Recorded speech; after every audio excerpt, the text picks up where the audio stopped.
예, 인사드리겠습니다. 전 멀리서 왔습니다. 바다 건너서. 저기 러시아 블라디보스토크 요즘 핫플레이스라고 하는데요. 많이들 오셔서 아실 거라고 생각하고 거기서 넘어왔습니다. 여러분들 뵈려고 왔는데 굉장히 많은 분들이 오셨네요.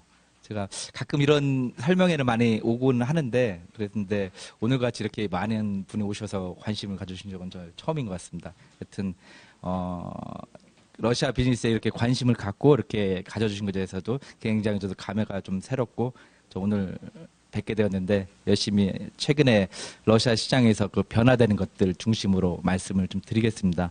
앞서 키예바고 우리 TRC 코리아 대표님께서도 말씀을 잘 해주셔서 저는 조금 더 타이틀은 뭐 학교 교수라고 말씀은 드렸지만 저는 실제로는 기업에서 러시아 비즈니스를 좀 오래 했습니다.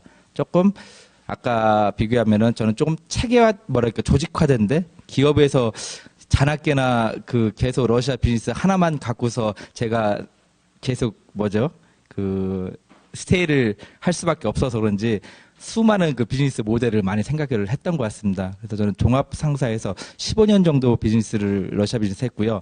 제가 현재 블라디보스톡에 있게 된 계기는 지사장으로 마지막으로 2011년도에 넘어갔는데 돌아올 때 되니까 우리 저기 가족들이 안 돌아오고 싶대요. 저 혼자 가라고 이렇게 얘기를 하더라고요.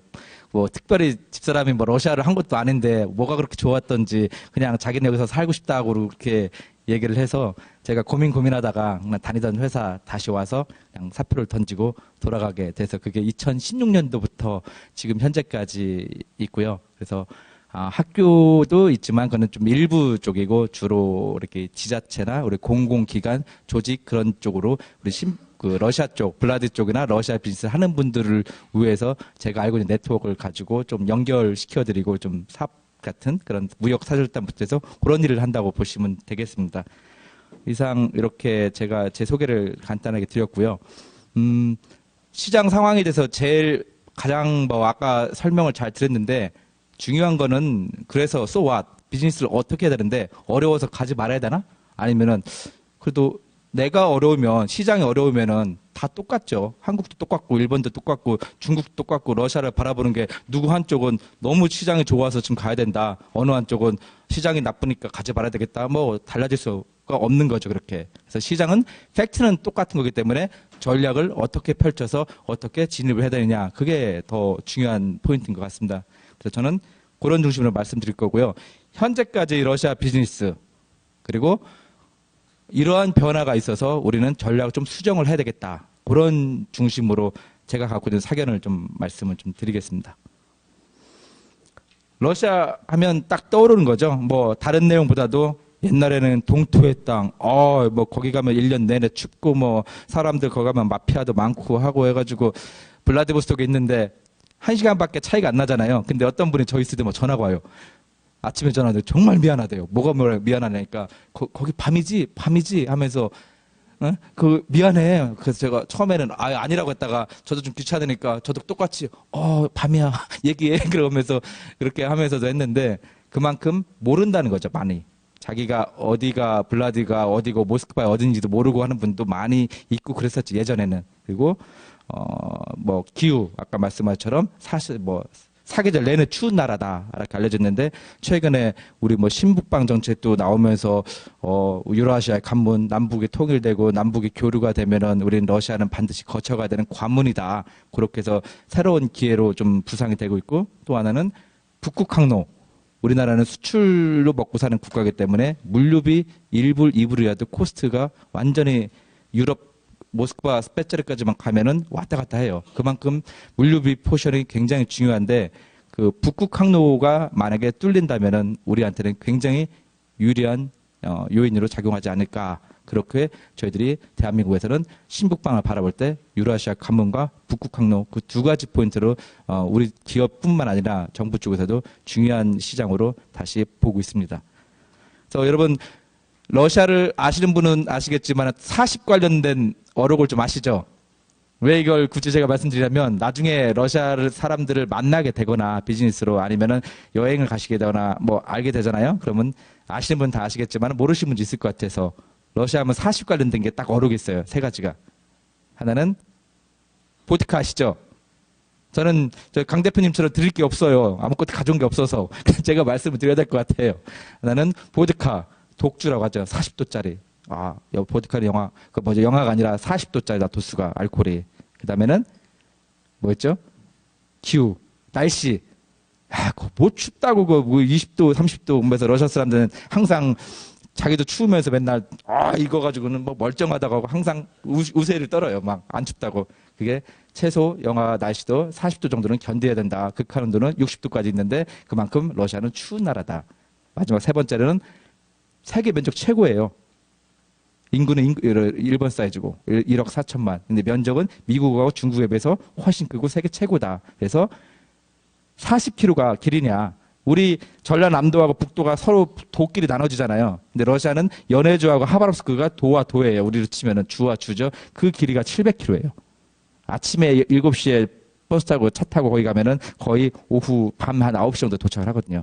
그만큼 도와 도 사이가, 주와 주 사이가 700km 된 만큼 우리나라보다 사이즈 훨씬 크다. 그래서 걷는 거는 이 정도면 충분히 자기도 걸을 수 있다. 뭐 그렇게 웬만하면 뭐 걸어가자 하고서 이렇게 그 차를 타고 다니냐. 그냥 그렇게 얘기를 많이 해요. 그 세 가지는 기억을 하셨다가 나중에 러시아 하면 떠오르는 거 아마 그러면은 좋을 것 같습니다. 세 가지를 딱 러시아 시작하면 얘기를 해요. 딱 우리한테 떠오르는 거. 세계 1위 영토 아까 말씀드렸죠. 그리고 경제 규모다. 경제가 인구에 비해서 그렇게 뭐 땅덩어리는 크지만은 시장은 크진 않아요. 중국은 뭐 10억이 넘는다고 하지만 러시아 땅덩어리 큰데 그 1억밖에 안 돼가지고 그거 되겠나 이제 사람들이 많이 얘기를 하는데 구매력이 커요. 그러니까 가스하고 석유밖에 없어서 그런지 공산품을 많이 안 만들어서 자기들이 한 번 사면은 자국산의 경쟁이 거의 없기 때문에 예전에 우리나라가 봤을 때는 한 번 들어가기가 어려워서 그렇지 다른 거 비하면은 한번 진출을 하면은 우리 치면은 객단가라고 얘기해야 되나요? 구매력 그 단가 그게 몇 배가 돼요. 그리고 잘 보수적으로 들어가는 건 보수적이지만은 나올 때 퇴출이 잘 안 됩니다. 그러니까 한번 들어온 제품은 마케팅비를 처음에 돈을 많이 들여가지고 어느 정도 자리만 잡으면은 다른 데는 신제품이 들어오면 빨리빨리 나가잖아요. 빨리 경쟁이 더 치열하고 자기가 조금 어려우면 나가지만 러시아는 그게 잘 안 나가져요. 그래서 소위 우리가 말하는 사람은 조금 더 표현을 하면은 잘만 하면은 고구마 주거리다. 라고 그래요. 근데 어렵지만은 그걸 때문에 계속 가려고 하는 거. 다른 시장보다 매력 있다. 그래서 그렇게 얘기를 합니다. 두 번째는 남북 중국 물류로 있는 교역의 중심지다. 라고 하는데 이거는 조금 아직까지는 비전적이고 전략이고 실제로 기업에서 느끼는 거 체감은 좀 안 돼요. 다만 극동 러시아가 블라디보스토크 중심으로 600만의 인구지 않습니까? 근데 요즘 우리는 신북방이다, 뭐 유라시아 가문이다 하고 해서 블라디보스토크 많이 가요. 다만 우리는 블라디보스토크 하나만 갖고는 조금 어렵고 옆에 있는 동북 삼성. 지금 러시아와 중국 간의 국경 간의 무역이 굉장히 좀 활발하게 만들려고 플랫폼을 많이 만들고 있습니다. 그래서 동북아 러시아하고 중국이 풀리면은 우리는 극동을 제품을 선적을 해서 거기서 일부는 러시아로 가고 일부 제품은 옆에 중국으로 넘어가는 거. 그게 훈춘과 지린성부터 해서 흑룡강성, 하얼빈까지 갈 수 있는 그 비전과 그 길을 봐야 됩니다. 근데 그게 지금은 막연하게 선언적으로 얘기하는 건 아니고 하나하나씩 플랫폼을 만들어가고 있다는 거. 미국과 중국이 무역전쟁에 싸우면은 그 중국은 어디로 갈까요? 당연히 옆에 있는 우방국인 러시아로서 더 만회를 많이 하려고 하겠죠. 그런 포인트도 잘 봐서 좀 멀리 짜야 된다라고 이제 말씀을 좀 드리고 싶습니다. 마지막 세 번째는 에너지 대국이고 지하전의 보고다. 뭐 러시아는 그 많은 자원들 에너지들을 서부 지역에서 푸틴 대통령이 2000년도에 나오면서 우연이라고 해야 되나요? 그때 에너지 시황이 회복세에 들어가면서 그때 서부에 있는 에너지들을 막대하게 팔아먹으면서 유럽 쪽으로 그러면서 러시아가 부국강병을 이뤘어요. 2000년도에. 근데 지금은 유럽과 미국이 점점 가까워지면서 석유와 가스도 나름대로 왜 우리가 러시아에서만 사야 되느냐 하고서 유럽들이 카르텔도 만들어 놓고 미국하고 같이 하면서 내구를 하려고 그래요. 경쟁을. 그러니까 러시아는 이게 제재도 있고 여러 가지 상황이 좋지가 않으니까 다른 시장을 가야 되겠는데 그 시장이 어디냐?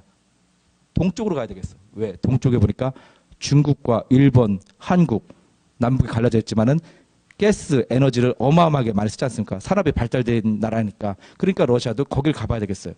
가려고 하니까 막상 가지고 있는 게 보니까 서부에서 이 가스하고 석유를 갖고 가려니까 한계가 있다 보니까 극동에 있는 자원을 개발하고 싶어. 그걸 가지고 아시아하고 거래를 하고 싶은데 그 개발하려니까 돈이 어마어마하게 드는 거예요. 그러니까 머리를 쓴 거죠. 아, 에이펙도 열어가면서 이제는 아시아하고 스킨십을 해야 되겠는데 이 중국과 일본, 한국을 스킨십을 계속하면서 그쪽과 거래를 해야 되겠다. 파트너십 맺어야 되겠다. 그래서 러시아는 극동 개발을 합니다. 그게 신동방이라고 얘기하는 거예요. 결국에는 옆에 있는 그 세계 국가 중심으로 해서 자기들의 에너지를 가지고 다시 이쪽을 품어야 되겠다. 그래서 러시아는 진정한 왼쪽으로 가면 서쪽으로 가면은 유럽, 오른쪽으로 동쪽으로 가면 아시아. 그래서 유라시아 전략을 현재 아시아하고 같이 계속 10여 년 가깝게 계속 스킨십을 하려고 노력을 하고 있다.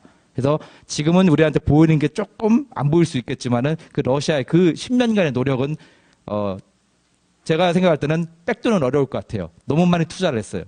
그렇기 때문에 뒤로 돌아가진 않아요. 앞으로 계속 가면 갔지. 그래서 이 극동은 지금 당장 뭐 보이진 않더라도 우리가 당장을 위해서보다도 미래를 위해서 아까 말씀드렸잖아요. 들어가기 어렵다고. 들어가서 자리를 잡아놨다가 어느 시장이 화랑이 되면 그때 우리가 집중적으로 공략을 해야 된다. 그런 시장으로서 신북방 극동을 바라보시라고 그냥 말씀드리고 싶습니다. 현황이에요. 예전에는 러시아가 혼자 했어요. 독고다이. 러시아가 그래도 미국하고 이렇게 하면서 강하게 이렇게 할 수 있는 사람 나라는 몇 개 될까요? 저는 그건 개인적이지만은 정치적인 색깔보다는 대단한 것 같아요. 그나마 이렇게 계속 끝까지 가보자 하고 굴복하지 않고 자기 생각대로 계속 가는 거. 그래서 러시아는 그래도 옛날엔 독고다이였는데 이제 좀 많이 바뀌었어요. 그 신동방 정책 펼치면서도 뭐 자유왕 뭐 선도개발 얘기를 많이 하잖아요. 나름 글로벌 스탠다드로 가려고 많이 하더라. 그래서 지금은 자기 혼자 이렇게 내 스타일대로만 가기 어려우니까 조금 콜라보레이션을 많이 하려고 하는 그런 분위기. 그래서 EAU라는 그것도 만들고 나름대로 뭐 에이펙부터 해서 G20부터 여러 가지 커뮤니티들을 많이 다니면서 국제 플랫폼에서도 나름대로 성장을 하려고 서바이벌을 하려고 많이 하더라. 그게 좀 변화된 것 같고요. 제조업은 예전에는 나름 석유하고 가스 그걸 팔아서도 러시아가 아무리 우리나라에서 가전, 초코파이, 뭐 냉장고부터 해서 다 사들인다고 하잖아요. 모두 사 먹었다. 우리로 말하면 이제 흔히 말하면 다 사 먹은 거죠. 석유하고 가스를 팔아서 우리는 그 돈을 가지고 필요한 거를 그냥 수입해서 활용을 하겠다, 쓰겠다. 그럼에도 불구하고 무역 흑자였죠.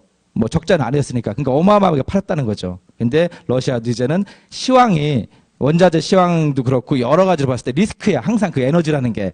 좋을 때는 아주 자기가 황금을 하는 거이지만은 다음날 안 좋을 때는 그게 항상 리스크로 작용하는 거예요. 그러니까 루블도 막 휘청휘청거리고 금융도. 그러니까 러시아가 안 되겠다. 이번에는 비에너지 품목을 개발해야 되겠다. 그게 산업 다각화, 뭐 비에너지 등등등 얘기를 하는 겁니다. 그 원어가. 수사가 많이 있기는 하는데 러시아는 제조업을 키우겠다라는 거예요. 그래서 여기서 얘기하는 게 단순한 트레이딩만 갖고 열심히 팔려고만 하면은 한계가 있다고 이제 우리 기업으로서는 그 얘기를 하는 겁니다. 그래서 그건 다음 장으로 얘기할 기회가 있을 것 같아서 말씀드리고요. 신동방.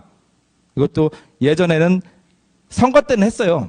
선거 때 되면은, 동방을 키우고 극동을 키워야 되겠다고 대선 때, 그런 때 항상 그게 얘기가 나왔었어요. 90몇 년도부터. 근데 도저히 여러 가지 상황을 고려했을 때 2000년도부터는 신동방을 가야 되겠다. 그래서 에이펙을 유치하면서 계속 여기다가 돈을 40조죠? 어마어마한, 40조를 투자했다고 하는데 제가 세보진 않았으니까. 근데 어마어마하게 투자를 한 것 같아요. 물류, 항만, 인프라 같은 중심으로 많이, 동쪽에 키우고 있더라. 그게 블라디보스토크 중심이더라라는 거. 그래서 균형 발전을 이룰 것 같다라는 거는 좀 진정하다는 거. 과거에 비해서.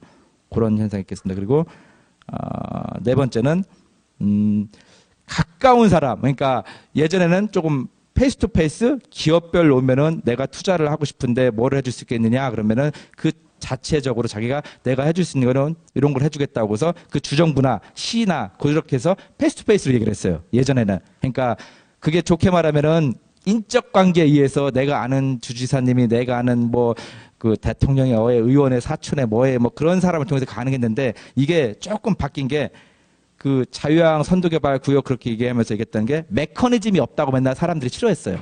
법적으로 기반으로 보장할 수 있는 게 없고 오늘 이분하고 친했는데 이분이 다음에 떠나면은 난 누구랑 또 얘기를 해야 되나. 그게 항상 리스크였거든요. 근데 이제 최근에는 스탠다드하게 많이 만들려고 하고 법적 기반을 많이 만들려고 하더라. 그 속도가 느리긴 하지만은 노력은 하고 있다라는 거. 그게 최근에 바뀐 그 러시아의 네 가지 포인트라고 좀 설명을 좀 드리고 싶습니다. 소비자죠. 이제 여기서부터 조금 이제 비즈니스 쪽 가까운 얘기를 좀 드리고 싶은데, 브랜드, 여성, 중산층인데 가장 중요한 게 러시아가 여성 먼저 얘기하고 싶어요. 모계사회입니다. 그래서 장모님한테 찍히면은 아주 피곤해져요. 그걸로 이혼하는 뭐 사례도 많이 있다고 하는데, 제가 실제로 비즈니스 할 때도 보니까 예전에 우리 파트너, 제가 이제 현지 그 지사했을 때 파트너였는데, 항상 우리 쪽을 얘기를 많이 얘기해줘요. 우리를 이제 배려를 해주고, 한국 파트너 쪽을 늦어도 뭐 밤 1시 가고 새벽 2시 가고 전혀 관계가 없다고. 항상 뭐든지 걸리는 게 없고 다 오면은 무조건적으로 잘해주던 양반이 어느 날 갑자기 막 9시 됐는데 막 전화를 계속 받아가면서 불안해 하는 거예요. 그래서 내가 무슨 일 있냐 그랬더니 자기가 아니 무슨 일 없대요. 괜찮대. 그냥 일반적인 전화를 해. 그러면서 계속 그냥 화장실 들락달락거리면서 그냥 전화하면서 그러길래 계속 뭐 그렇게 불안한 모습을 보이길래 뭔 일이냐 했더니 사실은 집에 장모님이 와 있대요. 그래서 자기 계속 부인이 그 전화를 한대 계속. 그래서 우리가 제가 그때 같이 오셨던 본부장님 있었는데 그분이 러시아에 또 잘 이해하고 그러니까 빨리 집에 가라고 하면서 보낸 적이 있거든요. 근데 그 다음날 굉장히 고마워하더라고요. 근데 그런 하나의 단적인 면을 보더라도 여성 특히 그 부인이나 그리고 이렇게 장모나 그런 여성 어머니나 관련된 거는 무조건적으로 최고 우위다. 그리고 그 중심으로 돌아간다. 모든 집안이. 러시아가 전쟁을 많이 추주면서 남자들이 전쟁터에 몰리면서 어마어마한 사람들 죽었죠. 그리고 그 남아있는 자식들은 누가 키웠겠습니까? 그 엄마가 자식들을 키워가면서 나가서 외벌이 혼자 소위 말하면은 과부로서 자기가 사회생활을 많이 직접 부딪혀가면서 애들을 키워라는 그 강인한 정신. 그래서 러시아는 좋게 말하면 그렇게 하는데 여자하고 싸우면 큰일 납니다. 그냥. 그래서 저는 다른 사람은 많이 저기라도 할머니가 됐고 누가 됐든 간에 그걸 얘기하시면은 저는 아무 말도 안 해요. 무조건 그렇게 해드리지. 그러니까 그만큼 여성들의 파워가 세고 경제적인 힘도 많이 크다. 경제가 아무리 어렵고 힘들어도 여성용품은 줄진 않아요. 그게 우리가 흔히 말하는 그런 화장품. 두 번째로 얘기 들어가는 게 교육열이 우리만큼 세요. 교육열. 옛날에 러시아가 먹고 살기 힘들었지만 지금은 많이 먹고 살기가 어느 정도 좋아졌잖아요. 소득 수준도. 그러니까 애들 교육 관련돼서는 아끼질 않아요. 돈을. 많이 느껴요. 아주 없는 사람은 어쩔 수 없지만 조금 중산층을 하는 사람들은 애들 중심이에요. 그래서 애들과 관련된 그런 제품이나 무슨 용품이나 그런 관련된 자재 그런 것들은 통관과 인증이 어렵긴 하지만은 그런 제품들은 죽지를 않는다라는 거. 그런 것도 하나의 포인트인 것 같습니다. 그리고 브랜드는 글로벌 브랜드도 있지만은 브랜드는 아까 강 대표님 말씀하셨지만은 만들어가야 돼요. 러시아에서 브랜드는 우리나라에서 넘버 원이라는 브랜드가 라면 회사가 갔죠. 근데 그 회사가 결국에는 우리에서는 라면이 그렇게 알려지지 않았던 우리 야쿠르트의 그런 라면이 오랫동안 있었잖아요. 그 도시락으로 많이 들은 거. 똑같이 만들고 가격도 내리고 아무리 열심히 한다고 했는데 끝내는 두 손 들고 가더라고요. 그러니까 브랜드는 왜 뭘 말씀드리냐면은 우리나라에서 잘 나가는 브랜드라고 가지고 이거 우리나라에서 진짜 잘 나가는 브랜드라고 얘기해봤자 아무 소용이 없어요. 거기서 검증도 안 된 거, 제품도 써보지도 않은 거. 근데 그걸 가지고 본인이 만들어간다고 생각을 해라. 그게 우리한테 오히려 중소기업들한테는 기회가 되지 않겠느냐. 그 사례를 제가 말씀을 드릴게요. 좀 이따가. 제가 비즈니스를 회사에서 나가면서 비즈니스 한 사례가 있어요. 그거는 이제 다음 장에서 왜 제가 이렇게 느끼고 있는 거를 좀 말씀을 다시 한번 드리겠습니다. 중산층. 10%라고 하는데요. 중산층을 겨냥하라는 건 전 뻥인 것 같습니다. 그건 아닌 것 같습니다. 왜? 중산층은 상위 몇 프로가 안 돼요. 근데 그 중산층을 겨냥해가지고 그들을 찾아서 모스크바를 가지고 그들을 겨냥해서 비즈니스하면 난 그게 규모의 경제가 얼마나 될까. 전 그보다는 그 이하층을 그냥 일반 서민층에 들어갈 수 있는 그런 중심으로 제품을 좀 포트폴리오를 좀 만들었으면 좋겠다라는 거. 그러면 중산층은 말은 좋지만 리치마켓이라고 하지만 실제 비즈니스 하는 사람은 굉장히 현실감이 떨어집니다. 나가서. 왜? 하는 건 좋지만은 프라핏이 있고 매출이 나와야 비즈니스 하는 거지 그 이성만 갖고 전략만 갖고는 할 수는 없지 않습니까? 그런 부분도 조금 참고하면 될 것 같고요. 신동방, 자국 제조업 그리고 단일 블록화. 그러니까 나 혼자 살진 않겠다. 같이 구소련 CIS권을 같이 묶어서 3억 인구의 시장으로 만들겠다. 그래서 EU의 대등한 그리고 러시아의 단일 시장 인구 가지고 항상 아킬레스건 했는데 시장이 적다고 그거를 카바를 구소련 국가들하고 다시 뭉치겠다. 그래서 자기들끼리는 뭉쳐가지고 관세나 그리고 면세를 해주고 서비스도 용역도 왔다 갔다 해주겠다. 그래서 러시아로 진출한 기업은 향후에 중앙아시아나 뭐 기타 카자흐스탄, 우즈베키스탄 아직은 아니지만 그런 나라에도 통관 따로 없이 그냥 자유롭게 거래를 할 수 있게끔 만들겠다. 갑자기 다시 구소련을 야 독립시킨 거 미안하다 안 되겠다 다시 와라 나한테 묶어야 되겠다 그렇게 못하지 않습니까? 그러니까 그게 경제를 블록화시키려고 하는 거. 두 번째는 자국을 제조업을 강화시키겠다라는 거. 맨날 사 먹기만 하고 맨날 어디 가서 수입만 하고 원자재 맨날 시황 떨어지면 러시아 경제 펀드메탈 꽝이다라고만 얘기만 들으니까 안 되겠다. 자기들도 마찬가지로 좀 성장 동력 우리로 치면 히트 상품들 그러니까 국가 성장 동력의 새로운 산업을 키워야 되겠다. 그게 요즘 말하는 러시아가 먹거리, 농수산물, 특히 먹거리 중심으로 농사를 막 키우려고 하죠.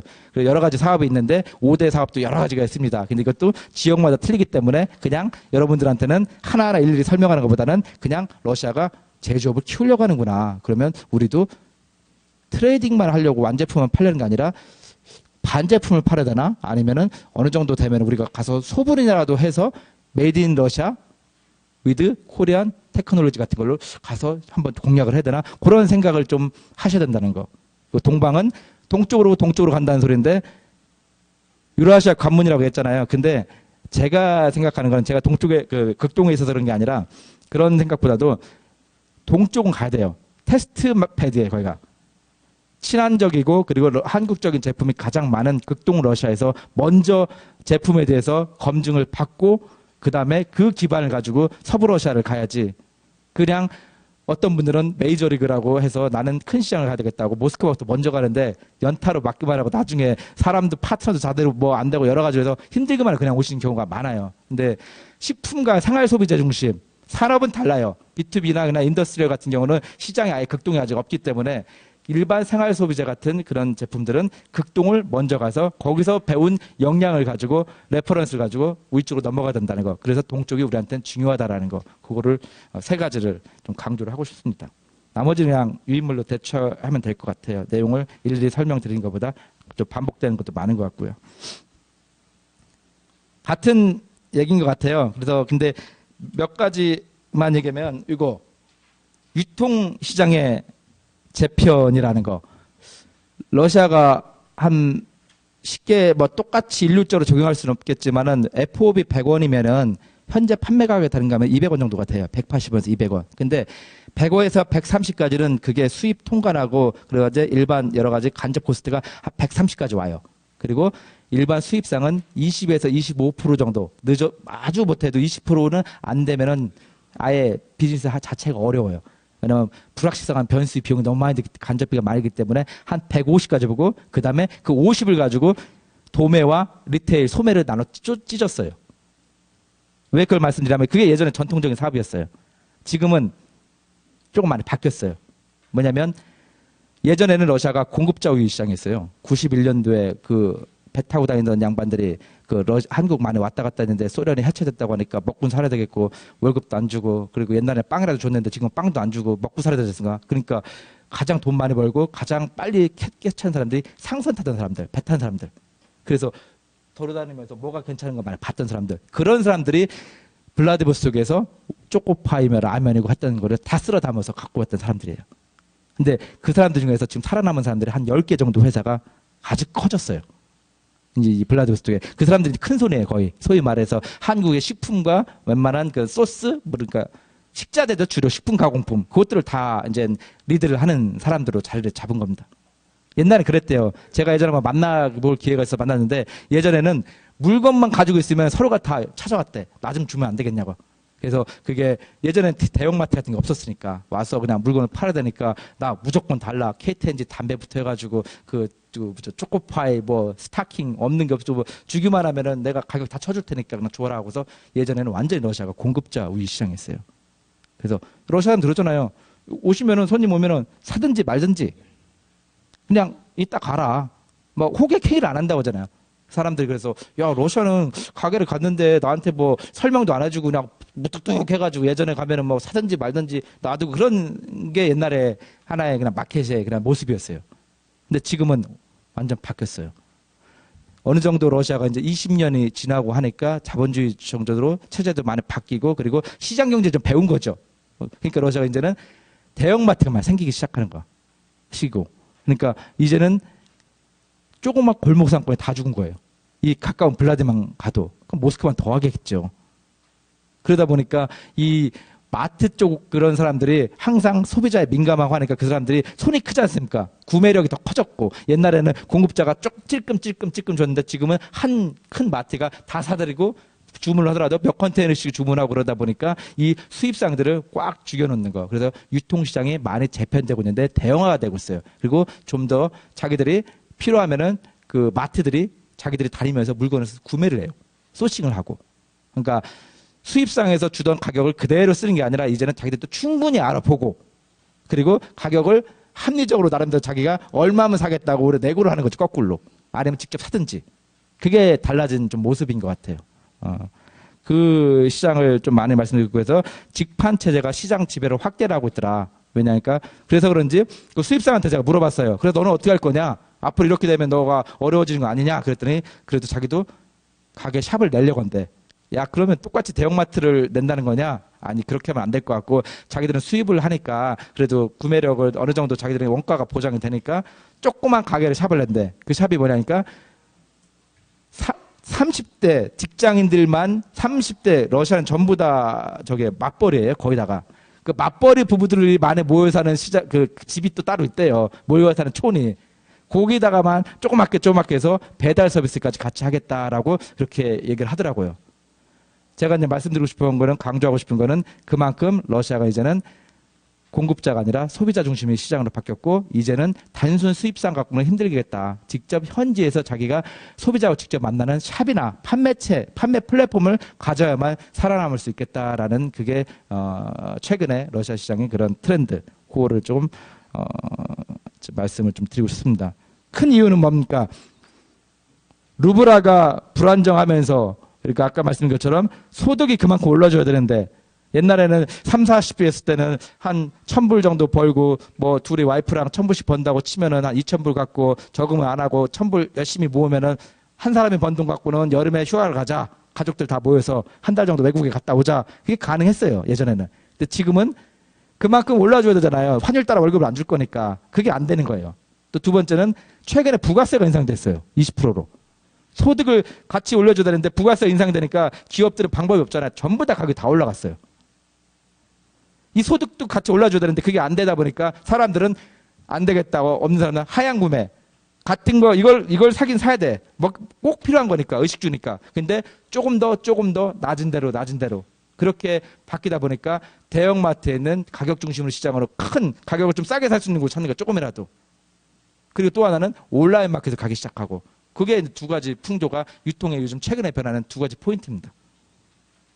나머지는 그냥 대체로 하겠습니다. 뭐 크게 말씀드린 것보다는 요점 중심으로 좀 말씀드릴게요. 그 러시아하고 러시아, 일본 해요. 하는데 러시아하고 일본 그 러시아 사람들 얘기를 할 때 그런 얘기를 하더라고요. 얘기하면은 특히 이제 극동이다 보니까 일본, 한국, 러시아가 이제 저기 뭐 중국 있는데 그 한국은 자료를 너무 좋아한대. 그러니까 한국은 분석적이려고 한대. 그러니까 맨날 자료만 달라고 한대. 자료가 홈페이지에 다 있는데도 불구하고 얘기하면은 자기들이 얘기하면 그래도 나한테 특별한 자료를 달라. 자료. 그래서 자료를 열심히 주고 나면은 항상 누군가 바뀐대. 사장님이 바뀌어서 장관님이 바뀌어서 누가 바뀌어서 그래서 또 새로 시작한대 항상. 그래서 한국은 하려고 하는 거는 많은데 그 원펀치가 좀 또 없다. 그런 얘기도 하면서 얘기를 하고 근데 관심은 많다. 한국은 항상 많은 사람이 온대요. 관심이 있어서 끊이지 않게 온대. 그런데 일본 반해서 일본은 자주는 안 온대. 근데 뭘 주고 나면은 답이 없대. 예? 답이 없어서 그래서 알 수가 없대 그 속을. 근데 나중에 갑자기 찾아온대요. 근데 그게 원펀치를 갖고 온대요. 큰 걸 갖고 온대. 그런 얘기를 하고 중국은 그에 반해서 무슨 말하기가 무섭게 그냥 뭔가 일단 갖고 온다는 거야. 근데 거기는 무서운 게 계약서도 계약서지만은 언론을 잘하고 그리고 체계적인 무슨 뭐 사이닝보다는 일단 뭘 구두만 대도 그냥 제품을 생산한다는 거예요. 거의 그 다음날. 그러니까 러시아도 그만큼 무섭대요. 만만치 않게. 아까 대표님 얘기했는데 계약하고 나서 언제 납품해야 되니까 벌써 어제 했어야 된다고 그 얘기는 많이 해요. 하는데 중국은 그에만큼 만만치 않으니까 러시아도 중국은 거래를 많이 하지만은 서로 이렇게 알게 모르게 이렇게 많이 봐요. 완전하게 이렇게 프렌드십보다는 자기도 많이 챙기고 그런 면이 좀 있다는 거 말씀드리고 싶고요. 그리고 러시아, 중국, 한국 중심이 있는데 제가 여기다 쓴 거는 좀 국가 간의 사업이기 때문에 그거보다는 그거는 제가 따로 설명을 좀 안 드리겠습니다. 그래서 아까 유통시장이 많이 바뀌고 있다고 했잖아요. 왜냐면 살기가 어려우니까 서민들이 그 환율도 영향이 있고 또 부가세 영향이 있으니까 그러면 유통시장이 바뀌면은 제일 먼저 오는 게 생활소비재에서 많이 바뀌어요. 생활소비재 바뀌는데 그 사양 구매, 저가 추세로 가다 보니까 대형 마트 중심으로 많이 가고 온라인 쇼핑몰로 많이 가더라. 그래서 옛날에 그냥 어설픈 슈퍼마켓 있죠. 조그만 슈퍼마켓 가게 집 앞에 있는 것 같은 게 많이 없어지더라. 왜? 메리트가 없으니까. 정말 밤늦게 해서 저 멀리 가기 싫을 때, 왜냐면 10시 되면 문을 닫거든요. 거의 상점이. 그러니까 밤 11시, 12시 되면 가끔 앞에 연대가 있어요. 그런 거 빼놓고는 거의 찾아갈 길이 없어요. 제가 현지에 살지만은 현지에 사는 그 교민들도 전부 다 마트별로도 특징이 있어요. 어느 마트는 뭐 과일이 많다. 어느 마트는 고기가 종류가 더 많다. 그러는데 그 마트별로 그 뭘 사야겠다 하면 자기들 찾아서 가더라고요. 돌아가면서. 그만큼 이제는 전문화되고 대형화가 되고 있더라. 그래서 우리는 좀 그걸 가지고 뭐 다시 한번 단순한 그 트레이더 그러니까 무역상, 수입상만 찾아가지고 계속 거기다 가다가 우리 물건 FOB 얼마 줄 테니까 우리 거 물건 좀 검토해달라. 그리고 한 일주일 전에 전화해가지고 맨날 이메일하고 전화해가지고 피드백 좀 달라. 그런 형태의 비즈니스 이제 지향을 좀 해야 되겠더라. 조금 더 앞에 나와서 조금 더 나가서 좀 배웠으면 좋겠더라라는 얘기를 좀 하고 싶고요. 한 사례를 말씀드리면은 현지 생산 사업의 교두보라고 저기다 써놨는데 그 세제였어요. 세제.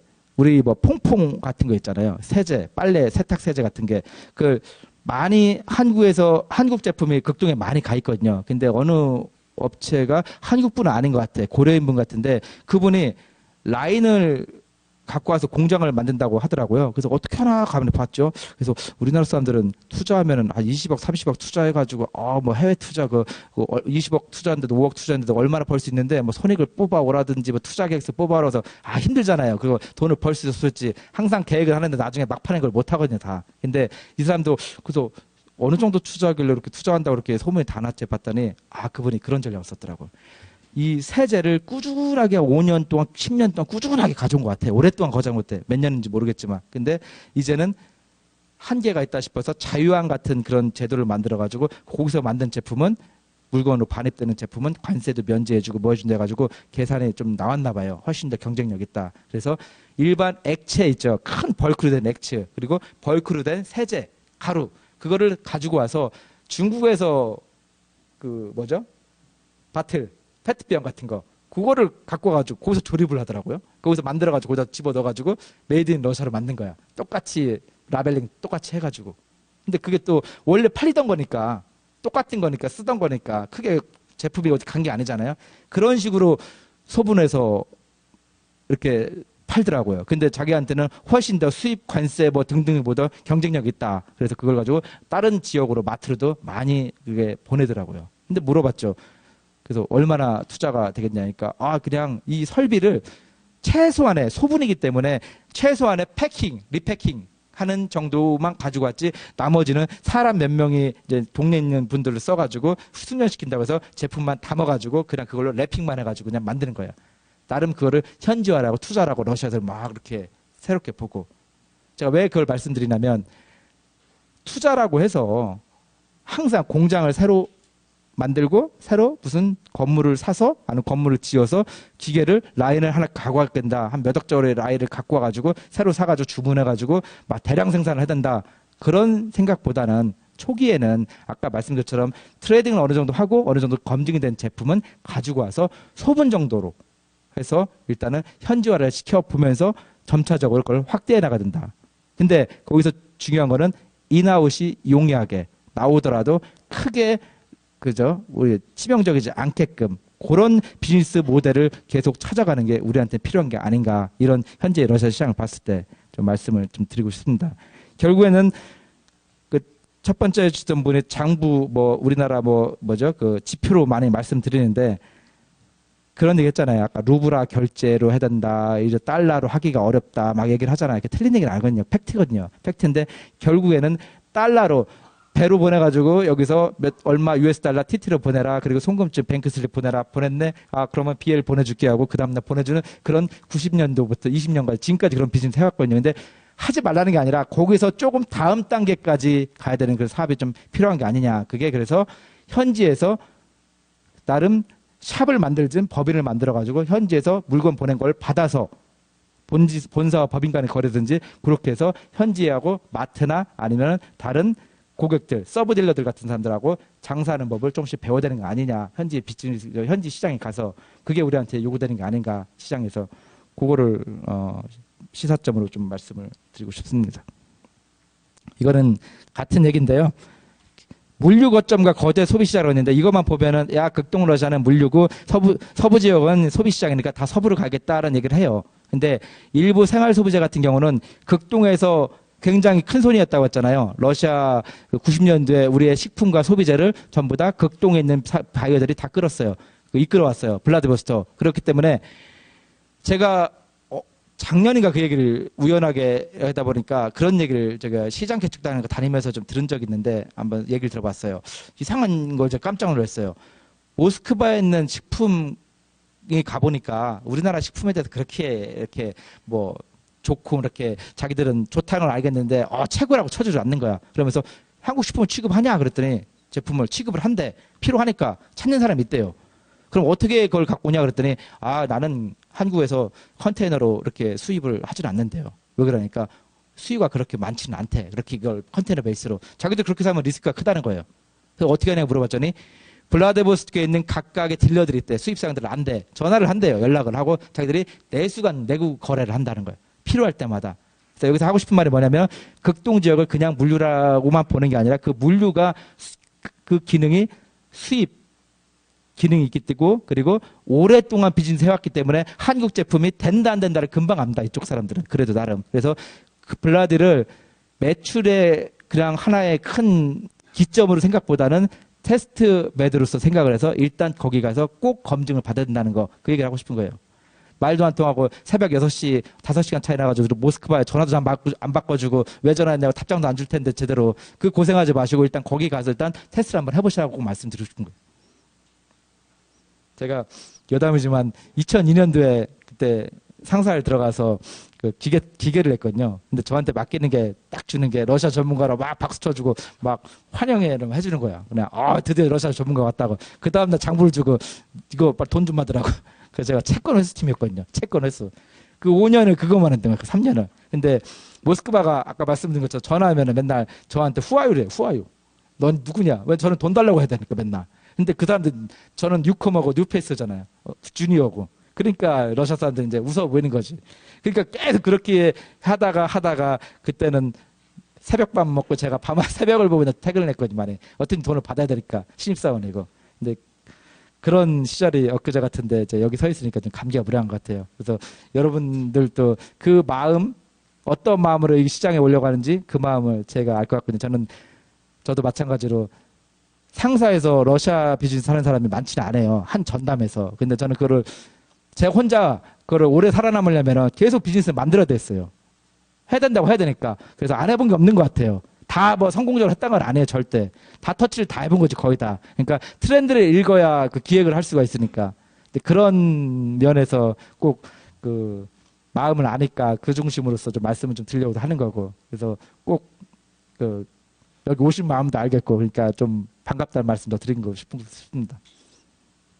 이거는 세 가지 지역을 가지고 말씀드린 건데 서부와 극동인데 극동의 중요성 우리가 모르는 게 있더라 보니까 그거를 좀 보셨으면 좋겠습니다. 이것도 같은 건데요. 그냥 서부, 중부, 극동을 나눈 겁니다. 이거는 나중에 참고를 하시면 될 것 같습니다. 이것도 러시아가 자원이 그렇게 많다는데 어디 그렇게 많은 거야 하면서 보니까 다 몰려 있네요. 근데 극동이 개발을 못했대요. 근데 어마어마한 돈이 드는 거예요. 지금 돈도 없어 죽겠는데 제재 때문에 맨날 여기도 우크라이나 이렇게 안정화시키냐고. 그러니까 계속 해야 되는데 그게 극동을 키우려면은 아시아 시장밖에 없는데 왜 파트너십을 해야 되니까 여기들이 사줄 사람이니까. 그래서 열심히 신동방을 하고 있는 겁니다. 우리는 열심히 지금 신북방 가려고 하고 항상 교차 지역이 여기라고 하는 거고. 철강 비철금속도 많네요. 큰 기업도 많고. 그러니까 이런 것들이 뭐 알루미늄 원료인데 포스코, 현대제철 같은 철강 가공은 잘하지만은 거기에 쓰는 철강 원료들, 뭐 피그아이언부터 해가지고 우리로 치면은 그 롤, 세미를 만들어 놓은 거 있죠. 철강 원료 전부 다 러시아에서 거의 수입을 많이 하거든요. 러시아는 거기서 그걸 팔아먹는 거죠. 가공 기술은 별로 많이 안 하고 그냥 철강 메이커들한테 물건을 파는 거죠. 제품을. 그런 구조라는 거. 이건 아까도 말씀 잘 해주셨기 때문에 크게 말씀 안 드리는데, 근데 제가 가장 크게 강조하고 싶은 거는 트레이딩을 하세요. 트레이딩을 안 하고 또 가서 뭐 트레이딩도 한 번도 해본 적도 없으면서 러시아 뭐 투자를 해야 되겠는데 하면서 뭐 없나 투자할 거. 저는 그분들 한 달, 두 달 되면 없어지시거든요. 한 달, 두 달은 열심히 하세요. 근데 어느 순간 이게 없어지세요. 근데 해보지도 않고서 자기는 돈 좀 많다고 하면서 뭐 부동산 할 거 없냐부터 해서 호텔을 지으니 뭐니 하면서 하신 분들이 많으세요. 뭐 투자부터. 근데 저는 그건 아니라고 본다는 거죠. 그래서 최소한의 트레이딩을 해보세요. 근데 트레이딩이 최소 3번, 그리고 5번 정도, 1년 정도 하면 리피트가 생겨요. 근데 3번까지 하고서 거래했다고 해서 뭐 리피트가 없는 상태에서 시장에 제대로 진출했다고 말을 할 수가 없어요. 최소한의 3번 정도는 해보고 그 다음에 시장을 좀 관심 있게 보시고 1년 정도 보면은 어느 정도 자리를 좀 잡아간다는 거거든요. 1년이 지나고 한 2년 정도 되면은 특별한 마케팅 피가 펀딩이 없어도 물건은 계속 가요. 가기는. 팔리긴 계속 팔린다는 거죠. 근데 1년 동안에는 어느 정도 신경을 많이 쓰든다는 거. 그래서 한 번 했다고 해서 성공한 게 아니라고 제가 말씀드린 겁니다. 그 다음 단계는 아까 말한 것처럼 현지화로 해야 되겠는데 그 현지화가 공장을 지어서 하라는 게 아니라 현지에서 법인을 만들어서 물건을 직접 판매를 해보시든지. 그래야 통관이 어쩌고 할 수 있고 그리고 마케팅 어떻게 할 수 있고 통관도 안 해보셨잖아요. 맨날 통관하는 업체들한테 물어보고 우리 제품이 FOB 100원에 가는데 FOB 1불에 가는데 거기 4불에 팔린다는데 그 4불이 어떻게 구성된 건지 잘 모르겠고 잘 모르시겠죠. 당연히. 이제는 많이 바뀌어가지고 그 정도는 컨트롤을 하면서 물건을 그러니까 트레이딩을 또 하고 실제 사업을 해야 된다. 그런 시대가 왔다고 이제 말씀을 좀 드리고 싶습니다. 왜냐면 비단 한국뿐만 아니라 다른 중국이나 뭐 다른 외국 기업들도 그런 사람들이 와서 자기들이 직접 부딪히더라. 최근에 보니까 그거를 좀 트렌드를 좀 말씀드리고 싶고요. 설명을 잘 드렸어요. 근데 아까 강 대표님이 말씀해 주셔가지고 저희가 뭐 드릴 말씀 없는 것 같은데 웹사이트 우리도 무시하죠. 러시아 업체 보면 이거 웹사이트도 없는 업체인데 이거 뭐 있나 근데 아주 최소한의 러시아로 된 브로셔 같은 거나 아니면 카탈로그 같은 거 그런 거를 좀 만드셔서 그걸 가지고 재탕을 해서든지 그거를 도메인을 따로 하나 만들어 가지고 사이트에다가도 러시아의 자료를 좀 만들 수 있게끔 자료가 나올 수 있게끔 좀 만드셔라. 근데 그것도 없으면은 조금 곤란하더라. 왜? 우리도 러시아 사람 오면서 웹사이트도 없으면 뭐라고 하는데 러시아 사람도 마찬가지다. 뭐 러시아 된 거 다 넣고 사이트도 먹고 딸랑 뭐 하나 갖고 와가지고 그 PPT 만들어가지고 러시아로 번역해 온 거 그거 하나 갖고 와서 우리랑 거래하자 그러면은 얘들도 똑같습니다. 생각하는 게. 그러니까 그 정도는 가져야 그래도 진정성을 갖고 러시아를 조금 시간을 갖고 금방 빠질 게 아니라 오래 할 수 있는 그 준비가 돼 있구나 그렇게 느끼는 겁니다. 그 정도는 좀 준비를 하셨으면 좋겠다. 그리고 요즘 광고를 많이 하는데 온라인 광고가 많이 늘어났어요. 인스타그램부터 해서 배너 광고 있죠. 요즘은 옛날에는 빌보드 광고 있죠. 빌보드 광고가 굉장히 비싸요. 생각보다. 그게 그 힘 있는 사람들 가지고 있거든요. 나름. 근데 지금은 빌보드는 거의 없어요. 그래서 처음에 러시아에 가면은 공항에서 시내 들어가면 그 보드가 옆에 많이 있어요. 빌보드 같은 게. 그죠? 그게 많이 하고 있는데 요즘엔 그게 많이 없어요. 사람들이 안 하더라고요. 왜? 인터넷이 많이 발달됐어요. SNS. 그리고 온라인 쪽으로 많이 썼으면 좋겠더라라는 거. 그리고 기사를 쓰는데 요즘에는 그냥 잡지에다가 이미지 광고보다는 자기가 자기 스스로 인터뷰를 한 글을 보내는 거야. 그리고 잡지 같은 거 내는 거예요. 산업잡지 같은 데다가. 그래서 대표 인터뷰를 가지고 회사 인터뷰를 가지고 많이 광고를 하더라. 그런 트렌드가 있다라고 좀 말씀드리고 싶습니다. 새로운 마케팅 전략 접근법. 그래서 좀 전에 말씀드린 건 일련의 그런 상황들을 가지고 어떻게 이거를 사업을 하면 될까 이제 그거를 좀 말씀드려보고 싶어요. 어려워요. 많이 어려워졌어요. 저분이 아까 말씀하신 게 틀린 건 아니에요. 하향 러시아가 실제 소득이 많이 올라가지 않고 그리고 세계 경제가 전체적으로 좀 어렵고 뭐 러시아가 별 수 있겠습니까? 근데 바닥은 쳤어요. 뭐냐면은 70, 80, 90 왔다 갔다 그런 시대는 끝났어요. 그리고 지표는 그렇게 나오던데 러시아만의 또 나름대로 소비가 소비가 예전보다는 훨 낫더라. 왜냐면 수입 대체제 사업으로 가지고 자국 육성을 많이 하고 있는데 그게 어느 정도 자리를 많이 잡고 있더라. 러시아 사람도 그래요. 그 제재 풀리면은 더 좋아지겠지만 그거 안 풀려도 괜찮다. 그냥 우리는 우리대로 어느 정도 적응이 됐다. 그래서 가격도 흡수가 돼요. 옛날에는 30루블에 했을 때는 야 저기 가니까 라면이 옛날에는 그게 50루블 했는데 그럼 어떻게 되는 거야? 갑자기 30루블 수입했을 때 지금 했을 때 50루블이 되는데 지금 50루블인데 그럼 원가도 안 맞잖아요. 그때는 동동 굴렀죠. 2014년도 15년도에 수입 다 끊어지고 그때. 그리고 여기 있는 것부터 좀 처리해야 되고 막 죽겠는 거죠. 근데 지금은 가격이 다 올라갔다는 거는 그만큼 가격이 자리를 잡고 있다는 거예요.